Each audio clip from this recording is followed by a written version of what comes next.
Yeah, I think you're right. There are multiple people who are fighting for a share of the pie. I think the operators are the incumbents who today control the billing relationship completely and thereby are taking home most of the revenues in the Indian market. The second set of people are the handset manufacturers, and I think, in fact, if all of you are watching TV and watching IPL these days, in fact, there's a renewed interest in competition in the handset space. There's a whole bunch of new brands that are coming, and in fact, all of them are emphasizing a whole bunch of branded value-added services or data services, which is very refreshing. And trying to get a piece of that so that your affinity may be more to the handset or to the service that you use on the handset, as opposed to which operator are you with. And then finally, there's I think additional players like SMS Gupshup and other value-added services firms that are also seeking to get their piece of the pie. So I think for the consumer, this competition is great. I think one of the missing pieces in the infrastructure is really about how to collect mobile payments in a convenient manner, because that will make the whole playing field level and let everybody fight it out, and that's what will be best for the customer. So if you look at it on the web or on the net, it's a very open platform where everybody is free to get whatever they want. So when you buy your PC, there's an antivirus that is bundled, and if you want, you could just extend the subscription and make the payment right there. Maybe you're getting the first year free, but you're free to just click over and go and get something else that you want. When you're with an operator, that's a little bit harder because you need to sort of figure out how to pay people's bills.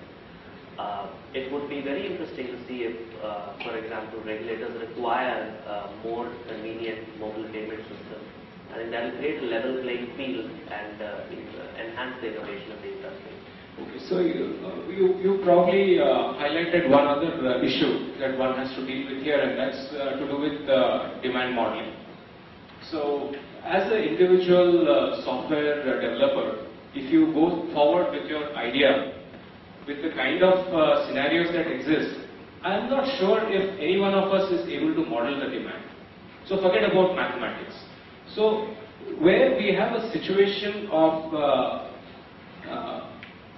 risky decisions to take, Vadi, you lead enterprise development as well, right? You develop mobile apps for enterprise and also for consumers. Do you get some kind of demand indication? Who gives you that demand? Yes, from our demand perspective, it comes from the guys who actually need the solutions. But in turn, if we put ourselves in those shoes, their shoes, their demand will come actually. When we talk about enterprises, their demand would be their enterprise employees. So there, it's a whole different. I think when you map the consumer kind of requirements versus the enterprise kind of requirements, I think they are totally different. So you are almost saying that it is safer to bet on an enterprise environment if you are a mobile software developer. At least the number of predictability items is high. Yes. Somewhere I'm alluding to that because I think the point of influence at least is kind of consistent as well as limited. But statistics, as we stand today and as we look back and even as we look forward, point to the contrary. Saying that the number of mobile applications oriented to enterprise is really not a mature market. It doesn't have an off-take. Whereas all business economics point to the fact that if one were to do business there, it is much controlled numbers game. And yet everybody is following a certain frenzy to go after the consumer and trying to do the cool thing. So Vadi, how one more addition. What we need to see finally, even in the consumer space, just take the App Store revenues as well as numbers itself. There are 150,000 kind of apps, 28,000 to 30,000 developers who are behind that, right? But you need to see how many of them are kind of successful, right? When you take the pie, the overall revenues that is generated through the App Store phenomenon is close to around $250,000 to $270,000. So out of that, how much percentages are actually are achieved by the top 100, top 200? So I think some ways, the success actually is limited to to the kind of top guys is what what I'm referring to. So you need to be there to achieve that success. So you are saying that as an individual software developer, it is necessary to get into a certain organized platform. The chances of success for individual software developers, if they use an aggregated approach, is going to be relatively higher. Do you believe that, YB? I think I would like to step back the previous enterprise comment.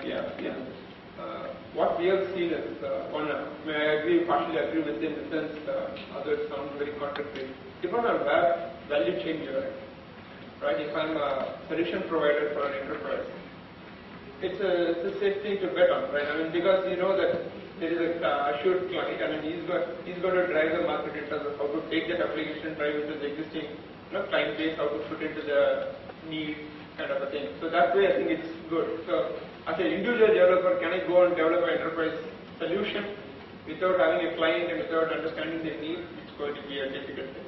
So hold on to that thought. The same argument which you use for which in turn are the key success factors for enterprise mobile apps, why don't they hold true for consumer apps?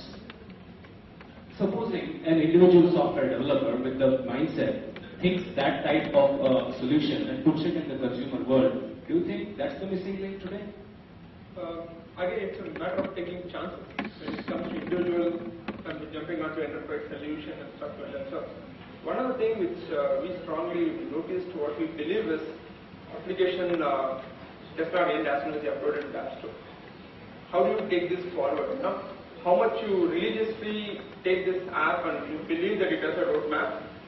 You need to have at least roadmap towards next 5 releases. You start with the first release, you go into the market, you go into the kind of whatever the ways of go into the marketing and get the product out. But you work on a roadmap, get the clients, back to back on the new releases, upgrades and stuff like that. That's how you're going to reach into the top position which he's been mentioning. Today, as a contradictory, you don't have to be a big organization or a company to reach the top 100. That's excellent. That's excellent news. So, I mean, as I said, although we did a free app for the IPL and we don't have any IPL related rights and stuff like that. So we made a social networking app for the IPL. It's related to IPL during that season. We're able to get into the top 4. It's about the idea at the right time and you make sure it is publicized enough to, get the enough downloads. So I think IPL has clearly, it is a watershed. Earlier in the day, I think Rajan mentioned before iPhone and after iPhone. I think we'll have to accept that there is a before IPL era and an after IPL era also. What this has actually done, I think, is it has changed the business model around a mobile application development. I mean, who could have imagined that post IPL, certain companies will actually go cash positive in the business of mobile application development, which until a little while ago were really just thrashing and languishing. So, do you think, Varun, events and occurrences and will they continue to play, or will they play a lot more significant role, and do they actually provide certain answers for monetization which have been missing hitherto?